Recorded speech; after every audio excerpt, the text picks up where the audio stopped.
नुकतंच विद्यार्थ्यांचं आंदोलन पार पडलं आणि या आंदोलनामध्ये या तरुणांचा आणि विद्यार्थ्यांचा मीडियावर प्रचंड रोष आहे ही गोष्ट समोर आली। म्हणजे काही ठिकाणी या मीडिया चॅनलच्या रिपोर्टर समोर विद्यार्थ्यांनी घोषणाबाजी केली, काही ठिकाणाहून त्यांना पिटाळून लावलं आणि काही ठिकाणी तर चक्क त्यांना मारहाण केली। आता ही मारहाण करणं किंवा पिटाळून लावणं या सगळ्या गोष्टी चुकीच्याच आहेत आणि त्याचा आपण निषेधच केला पाहिजे। पण या विद्यार्थ्यांचा या मीडिया चॅनल्सवर एवढा प्रचंड रोष नेमका काय आहे आणि या सगळ्याच मीडिया चॅनल्सवर या विद्यार्थ्यांचा रोष आहे की काही ठराविक मीडिया चॅनल्सला हे विद्यार्थी टार्गेट करण्याचा प्रयत्न करत होते आणि जर ते टार्गेट करण्याचा प्रयत्न करत असतील ते स्पेसिफिक मीडिया चॅनल्स नेमके का टार्गेट होत आहेत। याशिवाय हे आंदोलन मी सुद्धा कव्हर केलं, म्हणजे या विद्यार्थ्यांच्या आंदोलनामधल्या 2-3 आंदोलन स्थळी मी सुद्धा गेलो, त्या ठिकाणी मला नेमका काय अनुभव आला या सगळ्या गोष्टी मी तुम्हाला आजच्या व्हिडिओमधून सांगणार आहे। त्यामुळे हा व्हिडिओ तुम्ही शेवटपर्यंत पहा आणि व्हिडिओ शेवटपर्यंत पाहिल्यानंतर या मीडिया चॅनल्सवर असलेला विद्यार्थ्यांचा रोष योग्य आहे की अयोग्य आहे याबद्दल तुम्हाला काय वाटतं हे मला तुम्ही कमेंट बॉक्समध्ये सांगा। सोबतच तुम्ही जर अजूनपर्यंत लॉजिकल सिद्धांत आपल्या YouTube चॅनलला सबस्क्राईब केलं नसेल तर आधी आपल्या चॅनलला तेवढं सबस्क्राईब करा। नमस्कार, मी सिद्धांत आणि लॉजिकल सिद्धांत आपल्या YouTube चॅनलमध्ये तुमचं अगदी मनपूर्वक स्वागत आहे। तर दिल्लीतलं जंतर मंतर असेल किंवा देशभरातल्या विविध ठिकाणी विद्यार्थ्यांचं अभूतपूर्व आंदोलन आपल्याला बघायला मिळालं आणि या आंदोलनाचाच परिणाम म्हणून शिक्षण मंत्री धर्मेंद्र प्रधानांना राजीनामा द्यावा लागला। आता या सगळ्या गोष्टी घडत असताना सरकार विरुद्ध तर या विद्यार्थ्यांचा रोष होताच, त्यासोबतच मीडियावर सुद्धा या तरुणांचा आणि विद्यार्थ्यांचा रोष होता ही गोष्ट बघायला मिळाली। पण मीडियामध्ये सुद्धा काही स्पेसिफिक मीडिया हाऊसेसला किंवा त्या मीडिया हाऊसेसच्या पत्रकारांना आणि ग्राउंड रिपोर्टर्सलाच या विद्यार्थ्यांनी टार्गेट केलंय असं बघायला मिळालं। म्हणजे तुम्ही आता हा व्हिडिओ बघा, या व्हिडिओमध्ये इंडिया टीव्हीचा रिपोर्टर तुम्हाला रिपोर्टिंग करताना दिसतोय आणि त्याला हे विद्यार्थी घोषणाबाजी करून परेशान करताना किंवा त्याला पिटाळून लावण्याचा प्रयत्न करताना दिसतात। हा दुसरा व्हिडिओ बघा, या व्हिडिओमध्ये झी न्यूजचा एक अँकर तुम्हाला दिसत असेल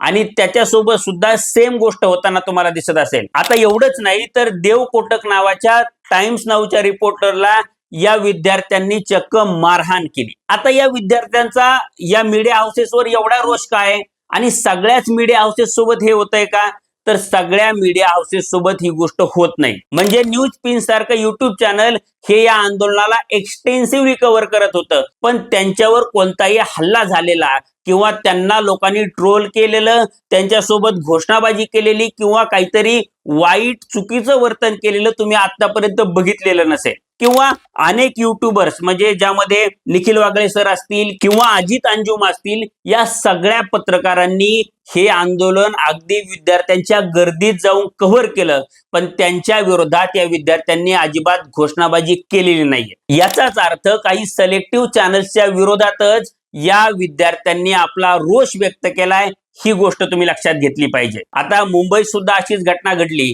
आणि मुंबईमध्ये झी 24 तासचे रिपोर्टर असलेल्या कपिल राऊतांना सुद्धा याच रोषाचा सामना करावा लागला, कारण की कपिल राऊतांच्या हातामध्ये झीचा बूम होता। म्हणजे झी न्यूज आणि झी 24 तास यामधला फरक या विद्यार्थ्यांना कळाला नाही आणि तो झेडचा बूम दिसल्यामुळेच या विद्यार्थ्यांनी कपिल राऊतांना ट्रोल केलं किंवा त्यांच्या विरोधात घोषणाबाजी केली। पण ज्यावेळी या विद्यार्थ्यांच्या ही गोष्ट लक्षात आली की आपण चुकीच्या व्यक्तीला ट्रोल केलंय किंवा हा व्यक्ती गोदी मीडिया नाहीये किंवा हा चुकीच्या पद्धतीने वार्तांकन करत नाही, हा चांगला पत्रकार आहे, त्यावेळी त्या विद्यार्थ्यांनी कपिल राऊतांना भेटून त्यांची माफी सुद्धा मागितली, त्यांना फुलं दिली, त्यांना चॉकलेट दिले आणि तुम्ही आम्हाला माफ करा अशी माफी सुद्धा मागितली। किंवा दिल्लीच्या जंतर मंतरवर मुंबई तकची रिपोर्टर अनुजा धाकरस ही रिपोर्टिंग करत होती आणि अनुजा धाकरस समोर काही विद्यार्थ्यांनी गोदी मीडियाचे नारे लावायला सुरुवात केली, कारण की मुंबई तकचा जो बूम आहे त्या बूमवर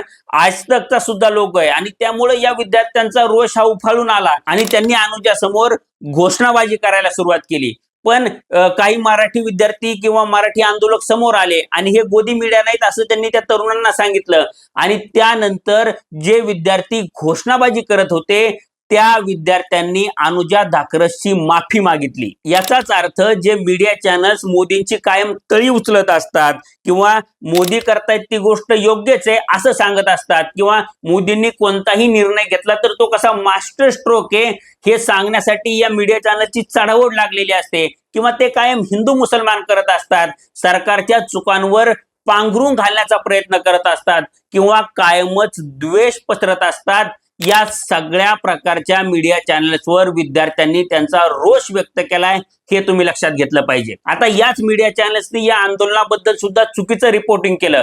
म्हणजे काय तर अभिजित दीपकेला CIA कडून फंडिंग येते, सोनम वांगचुक हे काहीतरी चायनीज एजंट आहे। म्हणजे हे आंदोलन कशा प्रकारे विदेशी फंडिंगवर उभा राहिलंय आणि बाहेरच्या शक्ती म्हणजे बाहेरचे देश हे भारताला अस्थिर करण्यासाठी हे आंदोलन घडवून आणतायत अशा प्रकारचा नरेटिव्ह या मीडिया चॅनल्सनी पसरवण्याचा प्रयत्न केला आणि त्यामुळं या मीडिया चॅनल्सवर विद्यार्थ्यांचा रोष हा आपल्याला बघायला मिळाला। या सगळ्या गोष्टी बघितल्यानंतर तुमच्या एक गोष्ट लक्षात आली असेल की जे मीडिया चॅनल्स मोदी सरकारची तळी उचलतात किंवा त्यांच्या चुकांवर पांघरून घालतात आणि विद्यार्थी आंदोलनाला बदनाम करण्याचा प्रयत्न करतात त्या सगळ्या मीडिया चॅनल्सवर या विद्यार्थ्यांचा रोष आपल्याला बघायला मिळालेला आहे। याशिवाय या विद्यार्थ्यांनी आयोजित केलेल्या पुण्यातल्या 3 ते 4 आंदोलनामध्ये मी स्वतः गेलो, तिथं त्यांच्याशी संवाद साधला, त्यांच्या प्रतिक्रिया जाणून घेतल्या आणि ह्या सगळ्या गोष्टी करत असताना या विद्यार्थ्यांपैकी कुणीही मला गोदी मीडिया म्हणून संबोधलं नाही किंवा माझ्या समोर घोषणाबाजी करण्याचा प्रयत्न केला नाही किंवा मला पिटाळून लावण्याचा सुद्धा प्रयत्न केला नाही। अगदी मला एक प्रसंग सांगावासा वाटतो की ज्यावेळी मी एका विद्यार्थ्याशी संवाद साधत होतो आणि त्या विद्यार्थ्याला काही प्रश्न विचारत होतो तर माझ्या पाठीमागे सुद्धा काही मुलं उभी होती आणि त्यांचा आवाज मला कानावर येत होता। म्हणजे त्यापैकी एक जण म्हणत होता की बघा हा गोदी मीडिया आला आणि त्याला थांबवत दुसरा मुलगा असा म्हणाला की हा युट्यूबर आहे, हा गोदी मीडिया नाहीये। म्हणजे गोदी मीडिया कोण आहे आणि युट्यूबर कोण आहे किंवा आंदोलन कव्हर करण्यासाठी पत्रकार म्हणून कोण आलंय या गोष्टीची पुरेपूर जाणीव ही या विद्यार्थ्यांना होती हे यावरून लक्षात येतं। म्हणजे एकंदरीत काय तर कोणते चॅनल्स मोदींची तळी उचलतात, त्यांच्या चुकांवर पांघरून घालतात आणि मीडिया म्हणून त्यांचं जे काम आहे ते काम नीटपणे करत नाहीत हे या विद्यार्थ्यांना चांगलंच माहिती होतं आणि त्यामुळंच या विद्यार्थ्यांनी त्या चॅनल्सला टार्गेट केलेलं आपल्याला बघायला मिळालं किंवा या विद्यार्थ्यांचा त्या चॅनल्सच्या विरोधात रोष असलेला आपल्याला बघायला मिळाला। आता हा रोष कुठं निघाला तर ग्राउंड रिपोर्टर समोर निघाला किंवा त्यांना मारहाण झाली।